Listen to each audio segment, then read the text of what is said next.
नमस्कार. ऋषिकेश खूपच चिडलेला असतो. ऋषिकेश सुमित्रा आणि जानकीला बोलतो, काही झालं तरी आपण शांत नाही बसायचं. एकेकाला त्यांची लायकी दाखवायचीच. आणि जोपर्यंत आपण त्यांना त्यांची लायकी दाखवत नाही ना, तोपर्यंत आपण काही केल्यास शांत नाही बसायचं. तेव्हा मात्र सुमित्रा बोलते, ऋषिकेश तू माझ्या सोबत आहेस याचा मला आनंदच आहे. पण बाळा, तुला असं नाही का वाटत ती तुझी खरी आई असू शकते? तेव्हा लगेच ऋषिकेश सुमित्राच्या हातावर हात ठेवतो आणि म्हणतो, आई, मला मान्य आहे, कदाचित ती माझी खरी आई असेल सुद्धा. पण तू माझ्यावरती संस्कार केलेस, तू माझ्यावरती जे प्रेम केलंस ना, ते प्रेम मला कोणीही देऊ शकत नाही. आई, मी कायम तुझा विचार करणार आणि कायम तुझ्या सोबत असणार. आई, प्लीज माझ्यावरती विश्वास ठेव. तेव्हा मात्र जानकी सुमित्राला बोलते, बघितलं आई, तुम्ही माझ्यावरती चिडला होतात, तुम्ही माझा अपमान केला होतात. पण आई, ऋषिकेशच तुमच्या बाजूने आहे, तर मी कोण तुमच्या विरोधात जाणारी? मला पूर्णपणे खात्री आहे, ही जी पार्वती आहे ना, ती एक प्रकारची धोतांड बाई आहे. खरं सांगायचं तर या बाईला आपण चांगलाच धडा शिकवला पाहिजे. नाही ना, या बाईची अक्कल ठिकाणावरती आणली तर नावाची जानकी ऋषिकेश रणदिवे नाही. तिने माझ्या घरात शिरण्याचा प्रयत्न केलाय. आता तर तिला तिची लायकी मी दाखवणारच. तेव्हा मात्र सुमित्रा मोठ्याने बोलते, जानकी, मला खरंच खूप बरं वाटलं. तुम्ही दोघं म्हणजे माझा आधार आहात. जानकी, खरं सांगू का, माझ्या सोबत दुसरं कोणी नसलं तरी मला काही फरक पडत नाही. पण तुम्ही दोघं माझ्या सोबत कायम असावं असं मला वाटतं.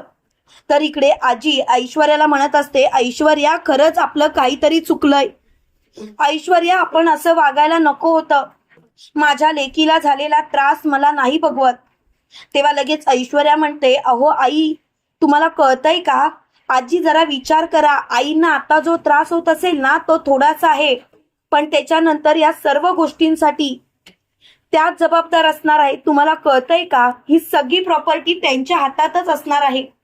तेव्हा मात्र ऐश्वर्या खूपच खुश असते. त्यावेळेला सारंग बोलतो, नाही, आपलं काहीतरी चुकतंय. तेव्हा लगेच ऐश्वर्या बोलते, सारंग, आजी, या वेळेला तुम्ही माझ्या प्लॅन वरती पाणी फिरवू नका, प्लीज.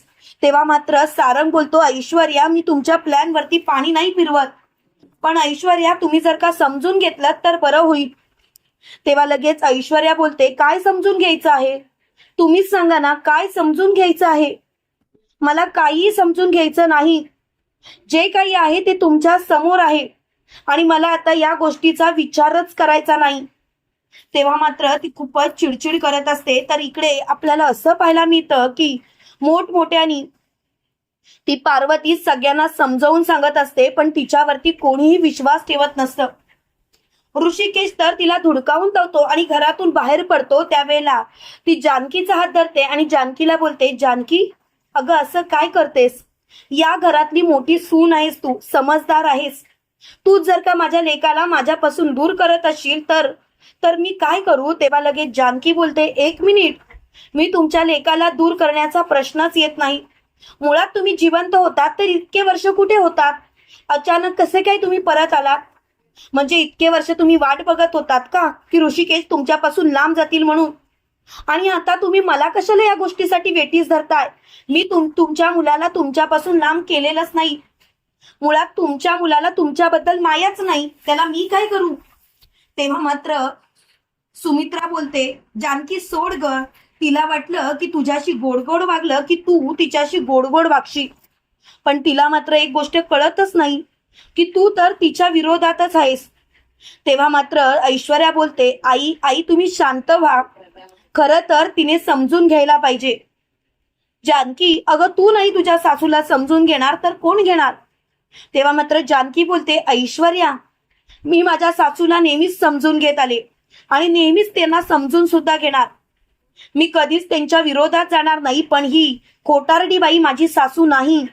माझी सासू फक्त आणि फक्त माझ्या आई आहेत, बाकी कोणी होऊ शकत नाही. त्यांच्या एवढी माया, त्यांच्या एवढं प्रेम माझ्यावरती कोणीही करू शकत नाही. ऐश्वर्या, कितीही काही असू दे, कितीही काही कारस्थानं कर, तरी सुद्धा तू मला माझ्या आईंपासून लांब नाही करू शकत. हे ऐकून मात्र चांगलीच बोलती ऐश्वर्याची बंद झालेली असते. ऐश्वर्या खूपच चिडचिड करत असते. ती मोठ्याने बोलते, पुरे. आता सुद्धा तू मलाच बोलतेस.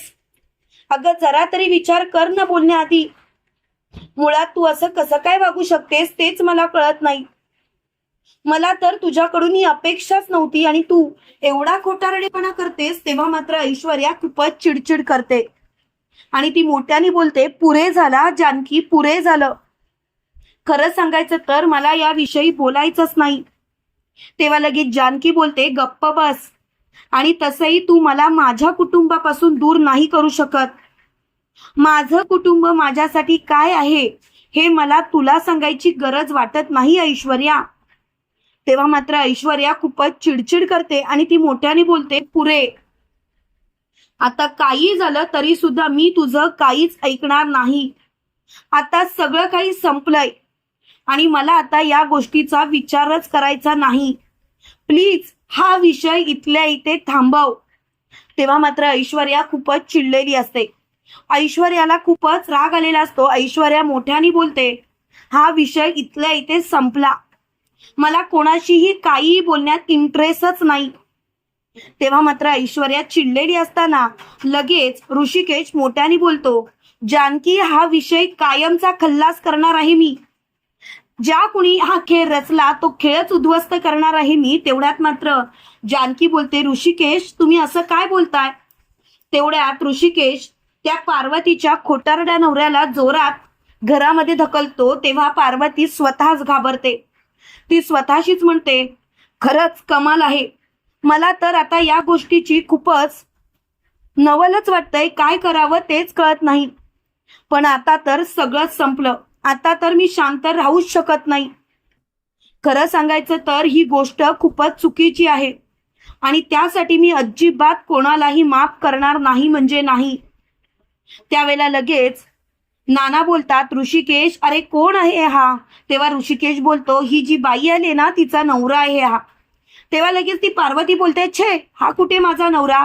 नानासाहेब अहो तुम्ही माझा नवरा आहात. नानासाहेब तुम्ही काय बोलताय कळतंय का. नानासाहेब अहो जरा तरी विचार करा. खरंच तुम्ही माझा नवरा आहात, बाकी कोणी नाही. तेव्हा मात्र नानासाहेब खूपच चिडचिड करतात.